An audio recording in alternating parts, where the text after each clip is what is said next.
So I'm gonna bring Reverend Newton everywhere I go because it just makes me feel really good.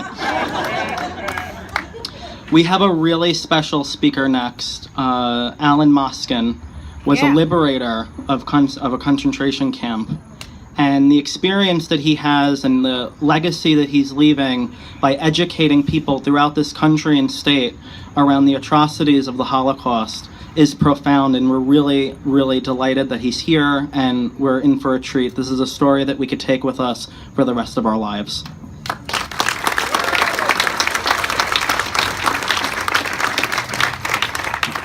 Made me stand all this time, Joe. That's not right. These are tough acts to follow. Good to be here. You know, when you get in your 90s, it's good to be anywhere. So.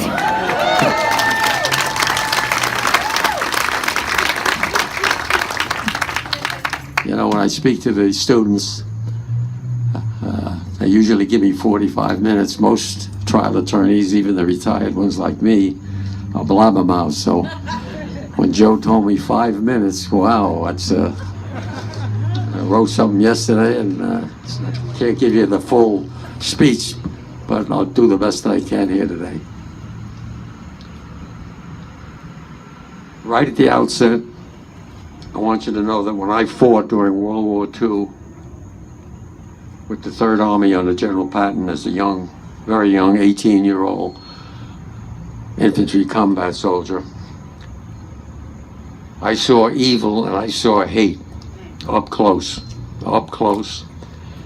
in the eyes of the Nazis, and particularly in the eyes of the Waffen-SS, the Nazi officers, and the Hitlerjugend, the Hitler Youth.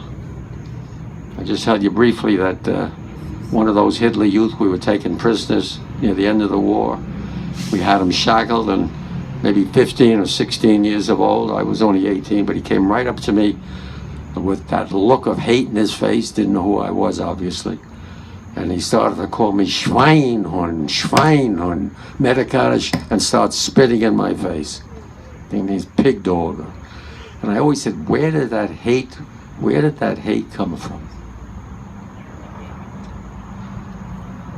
And as a liberator, I also saw the hell and the horror of the concentration camps, the crematoria, the gas chambers, when millions of innocent men, women, and children were slaughtered by the Nazis.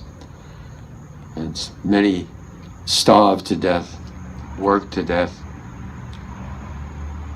So I know about evil and hate, but I never understood where it came from. Never. And I always said, how did the civilized world let something like this happen? And I never got an answer that made any sense to me. You know, many of my buddies, too many, died fighting the Nazis and that evil and hate. By the way, I always wear this hat when I speak because it makes me feel connected to a lot of my buddies. It's a personal thing. I was just one of the lucky ones, believe me. Just one of the lucky ones that I'm here. When we finally defeated Hitler and the Nazi regime,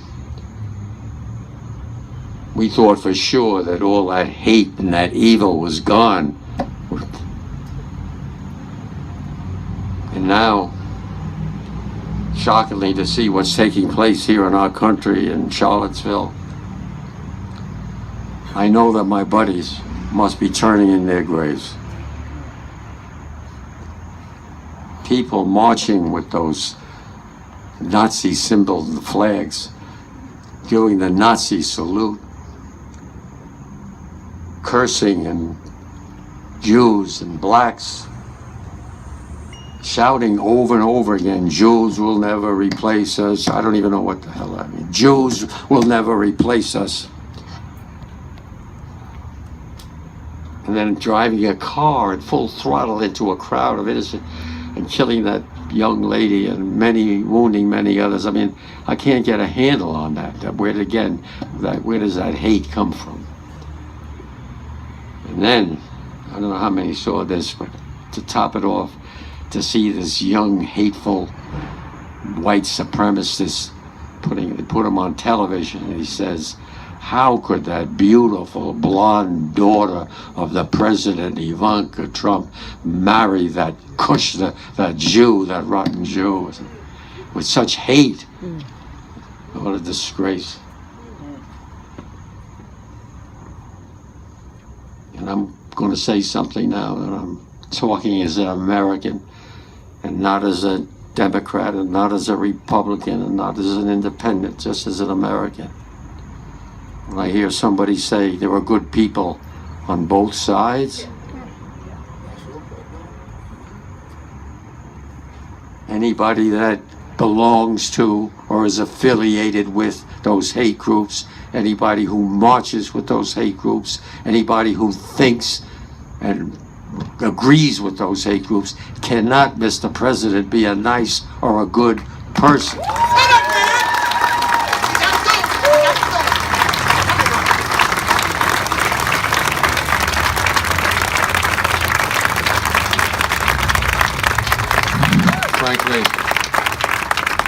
Frankly, they make me sick to my stomach. They don't reflect the America that I was brought up to love, to cherish, to respect, and the America that I fought for and a lot of my buddies died for. So, you know, when I speak at the middle school and high schools and colleges all over the country, I've been doing this now for over 20 years. At last count, over 50,000 young students. Proud of that.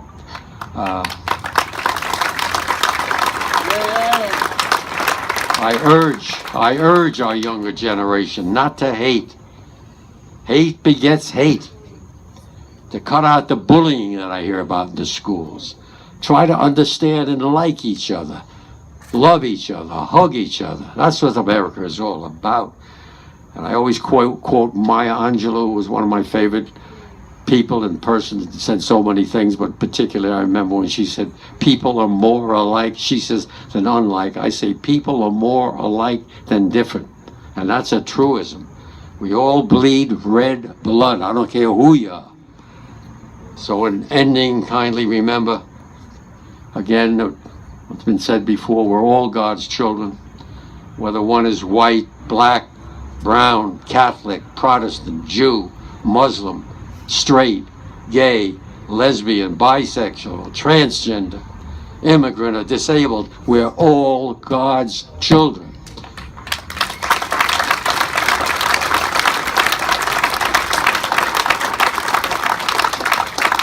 And each and every one of us must strive and act, and I don't mean tomorrow, I mean now, to get rid of this hate and this prejudice and this bigotry and this discrimination and this racism and this domestic terrorism before it destroys what America has always stood for, that everyone's so fortunate to live in this great republic, the United States of America. Everyone has the God-given right to fully enjoy life, liberty, and the pursuit of happiness. Thank you. God bless.